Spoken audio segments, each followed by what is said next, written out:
அடுத்தது இந்த குழந்தை பேருக்கு நம்ம ஸ்டார்ட் பண்ணும்பொழுது முதல்ல வயிற்ற சுத்தம் பண்ணணும். வயிறு சுத்தம் பண்றது ரொம்ப அவசியம்.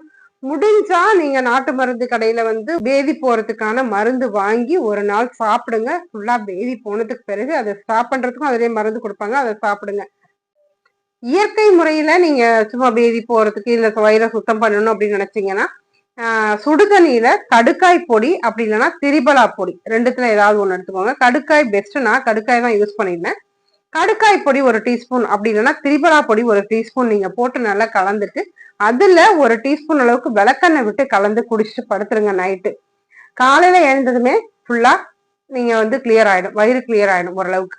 இதை ஒரு தொடர்ந்து ஒரு 15 நாளைக்கு பண்ணுங்க, அப்படின்னா 21 நாளைக்கு பண்ணுங்க.